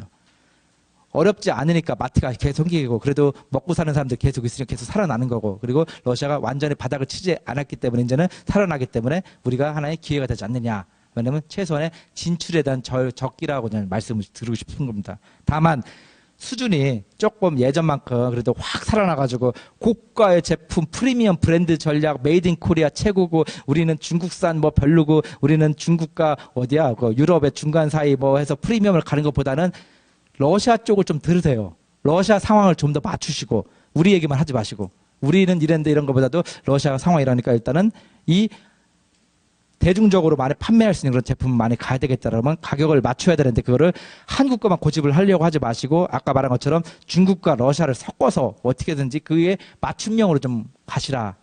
그리고 원가 전략을 가지시든 아니면은 최소한의 마케팅 피 같은 거를 많이 빼가지고 순수 제품만 가지고 러시아를 갖고 가시든 뭐 그런 전략이 필요하지 않은가 싶습니다. 그게 올해도 계속 갈 것 같고요. 그래서 품질보다는 가격 중심의 시장이라는 거 그리고 공급자 아까 말씀드렸죠. 시장이 소비자 중심으로 바뀌고 있다는 거. 그래서 무조건 수입상만 가지 말고 직접 가서 그 샵도 만날 수 있고 아니면 대형 유통샵 같은 사람들도 만나보고 얘기도 많이 해보시고 그러라. 왜냐면 왜 그런지에 대해서는 다음 장에서 말씀 좀 드려볼게요. 같은 얘기인데요. 그것도 법인을 만들어 보셔야 통관도 하시고 그리고 어떻게 세무가 되고 어떻게 마케팅을 해서 이해를 할 수가 있거든요. 그래서 나중에 본인이 판매법인이든 마케팅법인을 만들어서 본인이 거기서 가격을 컨트롤 하시면서 직접 마트로 가는 것도 있을 거고 어떤 때는 다른 지역의 도매 딜러를 찾을 수 있을 것이고 그런 방향으로 많이 가셨으면 좋겠다. 해봐야 직접 들어가 해봐야 그 비즈니스를 이해를 할 수가 있는 겁니다. 중국 사람들 왜 강한 줄 아세요? 중국 그 시장 많이 있잖아요. 재래시장, 러시아, 중국 기타에 중국 마켓 꽤 있어요. 근데 그 사람들이 그냥 겉보기에는 그냥 아줌마 우리 시장 같은 재래시장 같은 그 아줌마 사업하는 것처럼 그렇게 보이죠. 가게도 조그맣고 큰 손이에요. 사람들 엄청 러시아 사람은 거의 제가 볼 땐 70%는 다 흡수하는 것 같아요. 왜 거기 안 가는 사람이 없거든요. 근데 그 사람들이 겉보기에는 그냥 동네 그냥 재래시장 화개장터 아줌마가 그런 사람들 아저씨 같지만은 저는 그 사람들 더 뛰어나다고 보거든요. 어떻게든지 간에 그 사람들은 프로세스나 그리고 어떻게 세금도 매기고 어떻게 할 수 있고 자기가 러시아 비즈니스하는 방법을 알기 때문에 저는 그분들을 한번 좀 봤으면 좋겠다는 거야. 우리는 직접적으로 나와서 시작한 사람 별로 없어요. 그냥 안 해봤으니까 그리고 무섭고 그리고 또 막연하고 그리고 편해. 우리는 수출로 먹고 살았던 국가이기 때문에 수출만 하는 게 편해요. 그냥 돈 받고 수출만 하고. 근데 시대가 많이 변했어요. 이제 컨텐츠 들어간다고 서비스 시장도 많이 바뀌고 있잖아요. 이제는 우리도 좀 나가야 되지 않느냐. 그게 러시아를 한 번에 가서 투자를 해서 나가는 것보다는 이제는 기존에 해왔던 사람분들은 비즈니스를 해왔던 사람은 좀 더 고도화를 시키고 그리고 아내분들은 처음 해본 분들은 일단 전략을 트레이딩을 어느 정도 해서 진입을 하면 그 다음 단계로 빨리빨리 그 전략을 바꿔서 수정을 해가지고 다시 현지화로 가는 길에 좀 접근을 해야 되지 않느냐라고 이제 말씀을 드리고 싶습니다. 그래서 선택과 집중하고 있는데 그래도 저는 아이디어 제품이고 혁신 제품 다 좋은데 시장이 좀 보수적이고 그리고 시장이 한국하면 떠오른 게 있고 한국하면 그래도 생활 소비재, 식품, 그 다음에 화장품 최근에 많이 오는 거죠. 그런 게 많이 사람들 이미지가 있어요, 머릿속에. 그런 거 중심으로 먼저 좀 해보시라는 거예요. 생활 소비재나 만에 좋아하시면은. 그러면 생활 소비재도 식품도 우리는 최근에 이거는 국내 시장에 밀리지도 않고 뭐 유럽에서 잘 팔리고 어디 시장에서 잘 팔리는 건데 완전히 새로운 거야. 아이디어 상품이야. 그런 거 오면 좋아요. 좋은데 이 사람들이 흡수하는 게 시간이 오래 걸려요. 이런 얘기를 하더라고, 식품기업이. 차라리 초코파이 있잖아. 초코파이가 10년, 20년 있는데 초코파이 아류를 갖고 그래요. 왜? 초코파이는 다 안 돼요. 그래서 마케팅이 필요 없대, 크게. 근데 가격을 싸게 하든지 뭔가 좀 양을 적게 하든지 뭘 해서 뭐 갖고 그래. 그게 더 빠르대요. 갖고 올 수 있는 게. 그 얘기가 잘 떠올려 보자는 거죠. 기존에 있는 걸 가지고 우선적으로 일단 들어가든 뭐를 한번 거기서 테스트를 해보고 그 다음에 들어가고 난 후에 조금 더 들여다본 다음에 하나씩 바꾸더라도 바꾸셔라. 그래서 완전히 새로운 제품을 갖는다는 건 러시아는 나는 조금 그런 틀렸다는 건 아니고 그거를 순서적으로 우선순위로 잘 좀 살펴봤으면 좋겠다는 거. 그거를 좀 말씀 좀 드리고 싶습니다. 대형화 전자상거래 PB인데요. 대형화가 되면서 그러니까 대형화 있죠. 대형화는 큰 대형마트가 이제는 자기들의 구매력을 가지고 자기들이 시장을 지배력을 좀 바꾸려고 좀 하고 있어요. 그게 이제 극동에서부터 식품 바이어들 중심으로 해서 그런 대형마트니까 거의 다 식자재를 거의 먹으니까 그쪽은 많이 그 시장이 크니까 그쪽으로 많이 움직이고 있다라는 거. 그러다 보니까 수입상들을 모아주는 줄 아십니까? 수입상들은 저 갑자기 내가 납품을 열심히 하던 저 마트에서 나를 제키고 저쪽으로 가서 직접 살려고 하나? 그런 생각이 들겠죠. 그러다 보니까 자기도 전략이 필요할 거 아닙니까? 그게 자기들이 바꾼 게 PB예요. 배웠다 이거예요. 91년도부터 20년, 20년 정도 가깝게 이제는 한국 제품 열심히 유통했고 장사하는 법 배웠고 어떻게 하는지 알고 나도 이제 마케팅을 해봤고 하니까 자기가 이 제품이 되는 건 아니까 이 제품을 가지고 다른 나라를 가는 거예요. 다른 나라를. 그러니까 한국 제품은 분명히 한국 제품이 예를 들어 볼게요. 아까 말씀은 똑같은 얘기만 하는데 초코파이가 잘 팔린다는 걸 아는 거야. 그리고 이게 시장이 커. 근데 이 초코파이가 환율도 그렇고 여러 가지 요인이 해가지고 한국에서 갖고 오는 게 어려워, 이제는. 가격이 안 맞아. 그러니까 팔리긴 팔려. 왜? 사람들이 찾으니까요. 찾으니까 팔려야 팔아야 될 거 아닙니까? 이 사람들이 이제 생각을 한 게 그걸 가지고 베트남을 가고 태국을 가고 갖고 가가지고 이걸 똑같은 걸 좀 만들어 달라고 그래. 그 대신 비용을 이 정도 맞춰달라. 그 대신 마케팅은 자기가 하겠다. 해봤으니까. 그렇게 바뀌고 있다는 거예요. 그래서 여러분 여기서 느낄 수 있는 게 뭡니까? 시사점이. 수입상들한테는 아까 말씀 것처럼 나름대로 PB 상품들을 많이 찾고 있으니까 우리도 완제품만 갖고만 고집하는 것보다도 그 시장을 가만히 들여다보고 걔들이 찾는 제품을 나름대로 그 OEM이라고 하잖아요. PB, 프라이빗 브랜드, 자기 브랜드를 가지고 조금 만들어줘서 우리한테 대량으로 계속 공급을 해주는 베이스로 수입 딜러들한테는 찾고, 그리고 큰 마트 같은 경우는 가가지고 자기 제품을 가격을 착하게 만들어야 될 거 아닙니까? 유통마진은. 우리 맨날 5%, 3% 파는데 그걸 가지고 또 계속해서 아까 200원까지 간다고 했잖아요. 그거를 많이 줄이라고 합니다. 그게 조금만 자기가 할 수 있으면은 여건이 되면은 법인을 만들어서 직접 법인이 수입을 하세요, 가서.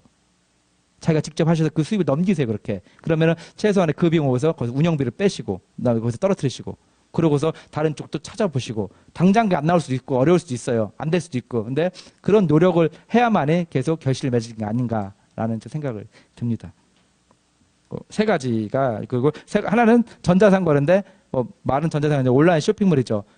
가격을 착한 데를 가야 되니까 어디를 갑니까? 온라인을 가야 되겠죠. 온라인은 최소한 마케팅을 보고 다 빼고 최소한 가격을 착하게 만들어가지고 러시아 소비자들이 어려우니까 일단은 자기는 이 제품을 써봐야 된다는 거. 그래서 온라인을 찾는 손님들이 많아진다는 거. 예전에는 러시아 사람들이 물건을 눈으로 확인하기 전까지는 잘 돈을 안 주고 그랬어요. 그래서 우리나라하고 맨날 어려운 게 뭐냐면 무역한 게 반은 줄게, 선수금으로 반은 도착하면 줄게, 내 눈으로 확인해야 되는데 항상 그거 가지고 왔다 갔다 싸우고 그러다가 보니까 결국 거래가 안 됐거든요. 그게 많았어요. 저도 그랬으니까요. 그래서 별의별 금융 기법을 다 써봐도 잘 안 되더라고요. 결국에는 법인이 가서 아니면 어디가 가서 비회를 통해서 주고 그때 돈을 받고 비회를 준다라는 그런 전략으로만 가지고 맨날 했었는데 결국은 그거예요. 이제는 많이 시대가 바뀌고 시장도 많이 이제는 조금씩 선진화되고 옛날처럼 막 누구 한 사람에 의해서 의존돼서 시장이 왔다 갔다 휘청휘청 거리는 시장은 이제 아니에요. 그러니까 가서 직접 들어가서 본인이 받아서 시장을 메커니즘을 이해를 해보시라. 그게 가까운 친환적이고 그리고 가깝고 다니기도 관리도 그렇고 용이하고 인건비도 극동의 모스크바에 비해서 훨씬 용이한 그게 블라디보스토크 같은 극동이 아닌가라는 생각이 듭니다. 같은 얘기입니다. 같은 얘기인데 이것도 그냥 소매 시장이 크더라. 그래서 전국형하고 지방형 체인으로 많이 분리되는데 요즘에 와서는 전국구가 있어요. 체인이. 우리로 치면 그러니까 이마트 같은 거 홈플러스는 전국구라고 하잖아요. 그 전국구 있고 그리고 그 지역만에 나오는 큰 마트가 또 있어. 지역민들이 갖고 나오는. 그거를 잘 보는데 전국구 같은 경우는 모스크바에서 물건을 사는 것 같아요. 다. 모스크바에 사가지고 그걸 뿌려주는 것 같아요. 거꾸로 모스크바에 와가지고. 그래서 그 부분도 잘 보셔야 되는 거야. 그래서 우리는 그래도 아까 뭐 온라인이나 뭐 같은 입점할 때 큰 기업이 있겠죠. 큰 기업으로 입점을 하는데 그게 저는 당연히 모스크바 같은 큰 데 가가지고 그 사람들이 입점만 시키면은 자동으로 물건을 계속해서 우리한테 주문을 할 거고 그러면 우리는 계속 물건만 잘 쌓아서 만들고 잘 담아서 보내주면 된다라는 생각은 다 하죠. 근데 그렇게 쉬우면 다 하죠, 누구나. 누구나 생각할 수 있는 겁니다. 그건 어느 누구나. 우리 한국뿐만 아니라 전부 다른 나라도 그렇게 생각을 하겠죠. 근데 그게 만만치가 않죠. 왜냐면 들어가는 것도 어렵겠지만은 러시아 마트 같은 데 들어가고 온라인 마트 들어가면은 결제를 제대로 받은 줄 아십니까? 돈 안 줘요. 팔리면 줘요. 컨사이먼트예요. 위탁 판매 같은 형식으로 해가지고 판매하고 나서 3개월, 6개월 정도 들였다가 팔리면 돈 주는 시스템이에요. 그러면도 왜 하느냐? 그래도 우리는 그래도 브랜드 파워를 위해서 나름대로 거기에 여기 봐. 제품이 DP 됐으면 좋겠다는 그런 마음으로 이렇게 하는 사람들 많아요. 근데 실질적으로 그게 어느 정도 시장이 자기 제품이 검증이 되면은 너무 이분이 대표님의 제품이 너무 좋아. 그러면 그 사람들이 먼저 와서 달라고 하겠지. 그러면 다르겠지 상황이. 근데 우리가 먼저 쫓아가가지고 이런 제품 좀 했으면 좋겠습니다. 조건이 어떻게 될까요? 입점 조건이 제품은 창고에 항상 10만 불 이상 정도 창고와 스탠바이 하고 있어야 되고 그리고 우리는 제품은 3개월이나 6개월에 돈을 주고 그리고 러시아부 현지 법인에 되고 우리는 루블로만 거래한다. 뭐 등등이 있겠죠. 근데 그런 데도 좋겠지만은 일단은 시작은 아까 말했던 지역 상권에서도 일단은 조금 더 용이한 모스크바 같은 경우는 모스크바를 가서 갔다 오는 경우도 많지만은 블라디 같은 예를 들면 극동 같은 경우는 그 현지 마트 있잖아요. 근데 그 사람들 좀 커져서 요즘에는 3개, 4개, 5개씩 갖고 있더라고 다. 점점. 그런 데부터 일단은 입점도 하고 그쪽하고 거래를 시작하면서 하나하나씩 좀 메커니즘을 좀 이해를 해 나가시라. 그 말씀을 좀 드리고 싶습니다. 그래서 대도시도 있고 소매도 저기 지방도 있지만은 지방 중심으로 가는 게 낫지 않겠느냐. 초기 진출했을 때는 그거를 말씀을 좀 드리고 싶습니다. 식료품 중심으로 많이 있었어요. 왜냐하면 먹거리예요. 그래서 먹는 게 제일 중요하니까 먹거리 있는데 최근에 와서는 바이오 쪽, 화장품 쪽도 많이 화장품도 먹거리만큼 매일 쓰는 거잖아요. 거의 끊이지 않고 한 번 쓰면 계속 쓰게 되고 그러다 보니까 요즘에는 식료품 위주로 큰 마트 체인이 생겼다 하면은 앞으로는 비식료품 정도로 오고 많이 생길 것 같아요. 그러니까 식료품 중심의 슈퍼마켓이 아니라 우리 치면은 1층에는 식료품이고 2층에는 생활소비재 뭐죠? 옷걸이 같은 것도 있고 별거 다 있지 않습니까? 우리나라 같으면 그런 쪽은 아니에요. 아직까지는. 근데 그쪽으로 시장이 이제 커져갈 것 같아요. 왜? 성공을 해봤으니까 사람들을 많이 끌어들였으니까 이 마트들이 일반 슈퍼마켓 중심에서 이제는 2층, 3층에서 생활소비재로 다 바꾸지 않겠느냐라는 게 다음 이제 이 사람들이 이제 뭐죠? 갖고 있는 포트폴리오다. 그래서 그 부분도 같이 염두하셔라고는 말씀입니다. 이게 블라디에 있는 플래시 25라는 그런 체인이 있어요. 체인인데 이게 뭐 언어는 러시아로 썼지만 제가 못 바꿨어요. 좀 시간이 안 돼가지고. 근데 그 내용보다는 PB예요 이게. 수입을 인제는 안 하고 최대한 자기들도 안다 이거야 다. 근데 어떻게 해야 판매가 되고 또 자기가 가격을 컨트롤하겠다는 뜻이잖아요. 옛날에는 공손하게 수입상한테 물건 깎아가지고 좀 더 깎고 하고서 좀 더 싸게 하고서 가지고 왔는데 이제는 차라리 내가 만들어야 되겠다고 해서 자기들이 한국도 돌아다니면서 업체들 만나고 다니고 있어요. 이런 거 만들 수 있겠느냐. 러시아에서도 마찬가지고 이 PB가 굉장히 늘어날 것 같아. 이런 그 식료품부터 해서 다. 이런 참고로 맥주도 그렇고 생맥 같은 걸 팔아서 그 대형마트에서 자기들이 직접 팔더라고. 이렇게 자기들이 이렇게 제조를 해가지고. 이거는 현상이 이렇다라는 거를 여러분들이 감지를 하라고 말씀을 드리는 거예요. 이 팩트 하나하나보다는. 그래서 우리 쪽도 아까 말처럼 전문화된 샵이, 그러니까 대형마트가 있어요. 근데 대형마트가 있는데 이러한 샵도 있어요. 근데 이런 샵이 이것저것 다 갖다 놓는 게 아니라 나는 생활소비재 아니면은 나는 이거는 한국 샵이에요. 한국 샵. 한국 사람이 하는 게 아니에요. 러시아 사람이 하는 건데 한국 제품만 갖다 놓고 판매를 하는 샵이에요. 이제 안에 들어가면 이렇게 돼 있어요. 생활용품 전부 다 메이드 인 코리아인데 이런 마스크팩부터 해가지고 자기는 다 한국 제품을 가져온 거야. 다이소처럼요. 근데 이렇게 전문화된 사람도 있더라. 왜? 내가 돈이 있어야 대형마트를 차려야 되는데 그 대형마트 차리려면 자기가 자본이 안 되니까 그래도 나는 살아남아야 되니까 아까 말했던 그런 수입상 같은 사람들은 그 정도 능력은 안 되니까 나만의 한 특이한 세그멘테이션을 아주 좁혀서 특정하게 이렇게 만드는 거예요. 그게 이제 전문화되는 거예요. 조금씩. 뭐 이런 것들입니다. 예. 근데 여기서 온라인 플랫폼이라고 좀 말씀을 드리고 싶은데 뭐 다시 앞으로 들어가면은 16년도에 제가 회사를 이제 조직을 이제 회사를 떠나고 저도 먹고 살아야 되지 않습니까? 그래서 16년도에 블라디우스로 돌아갔는데 저도 뭐를 해야 될지 모르겠더라고요. 왜냐면 저도 사업을 해보겠다는 생각을 한 번도 안 해봤거든요. 근데 저는 상사에서 B2B만 했어요. 거의 B2G나 B2B 그러니까 큰 그런 굵직한 것만 했지 그거를 나와서 직접 하려니까 내가 개인이다 보니까 그렇게 돈이 있는 것도 아니고 혼자 보니까 갑자기 무장해제가 된 거예요. 그래서 비즈니스를 배우고 여태까지 한 거는 여태까지 러시아 비즈니스만 했는데 배웠는데 계속 이거만 했는데 그래도 하기는 한국에서 하는 것보다 러시아에서 하는 게 낫겠다 싶어서 일단 갔는데 뭐를 할까 찾아봤어요. 그게 이제 화장품이었어요. 근데 화장품도 그냥 단순 화장품보다는 어떻게 했냐면 제가 능력이 뛰어나서 찾은 건 아니에요. 우연한 기회를 찾았어요. 근데 기회를 좀 포착을 했죠. 현지에 있는데 갑자기 우리 애들 학부모, 그러니까 우리 애 친구 엄마가 갑자기 저한테 다가오는 거죠. 이것 좀 찾아달래요. 뭐냐니까 자기가 한국서 수입을 하는 건데 이거를 사다 주면 좋겠대. 내가 출장 갈 때. 가만히 보니까 이게 코스메시티컬이라는 화장품이야. 그 의약용 화장품 여러분 많이 들어보셨죠? 그래서 난 그때 2016년에 이게 뭔지도 몰랐어요. 제가 그랬다고 화장품 한 것도 아니고 한 번도. 그러냐 그랬더니 제품이 특이하고 하길래 얘기를 쭉쭉 들어보고 하니까 괜찮은 것 같다는 생각이 드는 거예요. 그래서 제 딴엔 동물적 감각으로 이걸 해야겠다 생각을 해가지고 한국 업체랑 열심히 해가지고 제가 이거를 직접 수입을 해서 이제 유통을 하기 시작을 했죠. 근데 왜 이걸 말씀드리냐면은 화장품도 같은 화장품 다 하는 화장품이 아니라 피부과 화장품이잖아요. 나름 이게 쓰는 게. 근데 러시아는 그 뷰티샵 있죠. 뷰티 살론 들어보셨죠? 뷰티샵이 굉장히 많아요.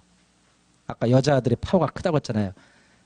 그래도 아무리 어려워도 그건 문은 안 닫아요. 거기는 그 뷰티샵이 우리나라 조금 더 과하게 표현하면은 편의점이나 옛날에 우리 핸드폰 가게가 거의 집집마다 하나씩 있었잖아요. 그렇게 많아요. 근데 그 뷰티샵에 있는 사업자 자격증 사업자들은 전부 다 의사들이에요. 피부과 의사들. 근데 그 피부과 의사들이 레이저 치료도 하면서 화장품도 같이 해요. 근데 이 피부과 의사들이 그거를 처방을 하는 겁니다. 쉽게 얘기해서. 자기들한테 맨날 관리받으러 오는 사람들한테 이거 써보고 이런 화장품 한번 써봐라고 권유를 하면서 이렇게 하는 거예요. 근데 이거를 피부과 샵들한테 하나하나 갔느냐? 그건 아니에요. 의사 출신인데 의사들이 러시아가 녹록치는 않잖아요. 그러니까 빨리빨리 비즈니스로 전환시키는 사람들이 많아요.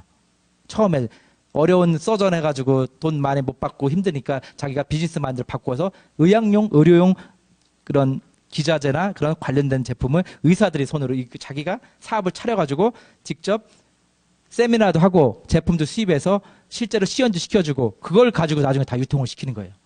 저는 그런 사람을 만난 거예요. 아주 쉽게 말해서.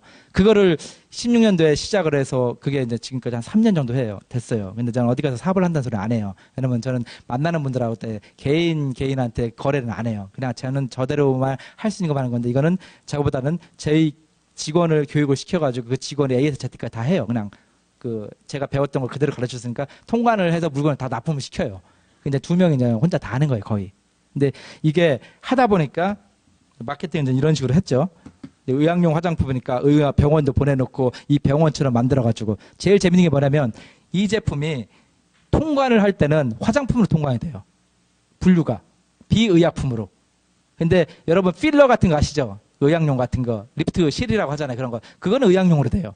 그거를 잘 봐야 되는 거예요. 잘. 그러니까 한 사례를 말씀드리고 제가 잘났다는 말씀드린 것보다도 조금 마켓을 달리 볼 수 있다고 하는 거야. 화장품이면 똑같이 주구장창 화장품 만들어가지고 스킨 토너 만들어와서 이거 나 뭐 할 테니까 그게 아니라 본인도 시장을 좀 보고서 러시아가 이런 것도 있는데 이거는 일반 화장품 시장은 유통의 힘이구나. 왜냐면 내가 열심히 갖고 가더라도 대기업이 한 번에 그걸 프로모션 깐다고 해가지고 반가격 주고 70% 따진다면 그건 그냥 가는 거거든요. 결국에는 유통의 힘이거든요. 큰 브랜드 있는 거는. 근데 그것보다도 조금 나만의 뭔가의 색깔을 갖고 나만의 뭐를 크게 벌지는 못하겠지만 나는 오랫동안 가고 싶다라는 거. 그래서 그것만의 좀 전략, 그러려면은 시장을 좀 깊게 좀 보셨으면 좋겠다라는 거. 뭐 그런 사례를 한번 말씀을 좀 드리는 겁니다. 그래서 화장품도 그냥 화장품하고 주구장창 돌격 앞으로보다도 그것도 자기의 색깔을 갖고 좀 포트폴리오를 만들어 갖고 하셨으면 좋겠다라는 거.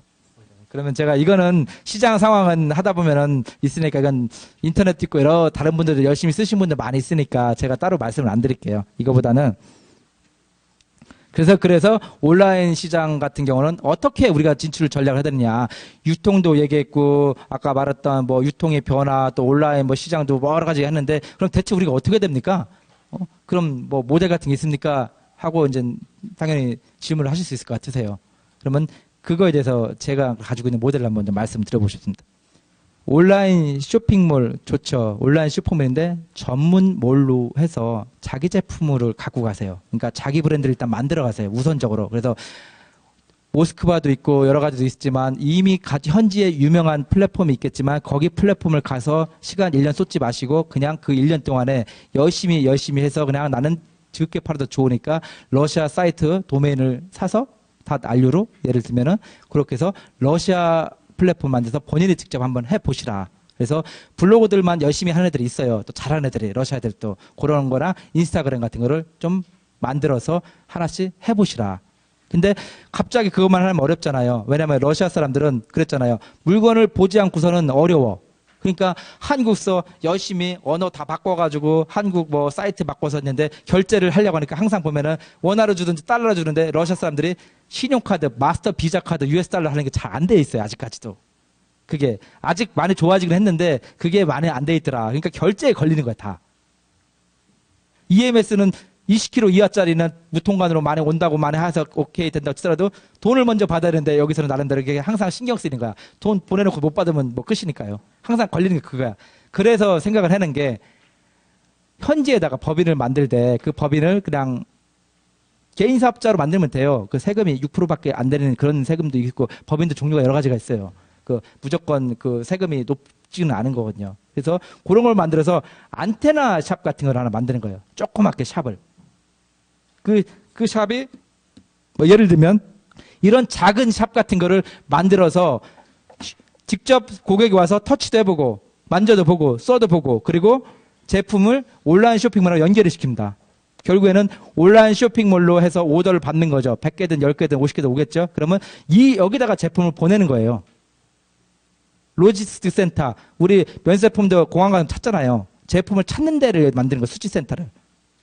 그러면은 결국에는 샵을 만드는데 그 샵은 조그맣게 만들어가지고 매출을 여기서 내는 것보다는 여기는 프로모션용으로 사람들이 와서 써보고 만져보고 또 하나는 어디 도망가지 않는다.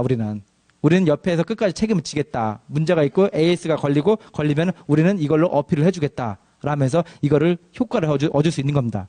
또 하나는 잘 되는 제품, 안 되는 제품 찾기가 어렵죠. 베스트 프로덕트를 찾기가 쉽지 않지 않습니까? 갖다 놓으세요, 일단은. 갖다 놓다 보면은, 하다 보면 반응이 금방 오죠. 빼야 될 제품, 들어가야 될 제품들을. 이런 걸로 활용을 하는 겁니다.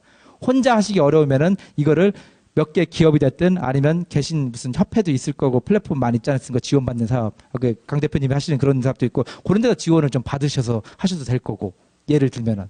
그런 부분들을 좀 활용을 했으면 좋겠다. 그래서 이렇게 현지화 사업의 기반을 교두부를 시작을 해서 온라인 쇼핑몰과 전자상거래하고 이 안테나샵 같은 걸 활용을 해서 러시아가 전자상거래가 아직은 활약은 안 해요. 이제 시작되는 분위기예요. 러시아 사람들 옛날에 못 믿었어요. 이거를 중국 같은 멀리서 이렇게 외국에다가 돈 주고 결제를 하고 오면은 과연 이게 올까? 나한테? 나는 물건을 보고 직접 줘야 되겠는데 그게 항상 그게 안 되는 온라인 시장에 안 되는 이유였거든요, 러시아가. 근데 이제는 많이 바뀐 거예요. 하향 구매 그리고 중국의 알리바바부터 등등 해서 많이 검증이 됐거든요, 이제는. 그러니까 이제는 근데 우리나라가 갑자기 또 알리바바도 가고 어디도 가고 하는 것보다는 그게 시간이 많이 걸리니까 직접 만드시되 근데 결제도 여러 가지 걸리니까 현지에다가 이런 샵을 만들어서 한번 해봐라 라는 거를 제안을 좀 드리고 싶습니다. 그래서 요거는 그냥 제가 최대한으로 그냥 해서 한번 이미지만 만들어 놓은 거고요. 그래서 인터넷, SNS 광고 같은 거를 열심히 하고 그러면은 러시아 사람들 혼자도 인스타그램 인스타그램을 가지고도 거의 뭐 1,000만 원씩 파는 사람도 많아요. 현지에서. 러시아 사람이 블로그로 운영을 잘해서. 근데 그 사람은 조그만 회사 하나 만들어가지고 개인 사업자, 이배 같은 거라고 만들어서 열심히 하는 분들이 있어요. 근데 그게 이제는 공급 브랜드 파워, 그리고 무전 저기만 파워가 아니라 시장이 세분화되더라. 그래서 온라인도 우리가 노려볼 만한 게 아니냐. 처음에 교두보 역할을 할 때는 딱 좋겠더라라는 거로 생각을 해서 그 모델을 좀 제시를 한 겁니다. 이거는 쇼핑몰입니다. 그래서 아까 말씀드린 것처럼 이 쇼핑몰부가 이거를 연계를 좀 하라는 거죠. 이 제품 여기로 갖고 오는 거. 이미지로 만든 건데요. 이거는 제가 하려고 그래요. 근데 결과는 제가 나중에 기회가 되면 제가 해보고 직접 말씀드릴게요. 제가 해보지 않고서는 제 추측밖에 안 되기 때문에 말씀을 못 드리겠습니다. 그래서 지금 예전에 했던 비즈니스를 가지고 했던 노하우를 가지고 지금 뭐죠? 그 화장품과 연계를 해서 이 샵을 만들어서 이 온라인을 가지고 연계를 해서 한번 비즈니스 모델을 직접 실현을 해보려고 하고 있습니다. 근데 그 결과는 저도 뭐 신이 아니기 때문에 다 될 수는 없겠죠. 근데 시행착오를 겪을 생각을 하고 결국에는 먼저 앞서 나가야 되고 현지에서 먼저 남보다 좀 앞서 나가야 되는 거, 그리고 현지인하고 똑같이 생각하고 현지인하고 똑같이 경쟁을 해야 이제 러시아 비즈니스는 살아남을 수 있더라. 그냥 중간에서만 그냥 파트너십도 중요하지만은 현지에서 파트너십을 찾아야지 한국 땅에서 파트너십을 찾으면 안 되더라. 잘 모르더라, 돌아가는 내용을. 결국에는 그 파트너가 잘 안 됐을 때는 나중에 나한테는 남는 건 하나도 없더라. 알아야 다음에 전략을 짜는데 그걸 위해서든지 지금은 가까운 곳부터 조금 리스크가, 사업 환경의 리스크가 조금 덜한 가까운 지역부터 한번 트라이를 해봐야 되는 거 아니냐라는 게 오늘 제가 드리고 싶은 말씀이었습니다. 예, 이상입니다.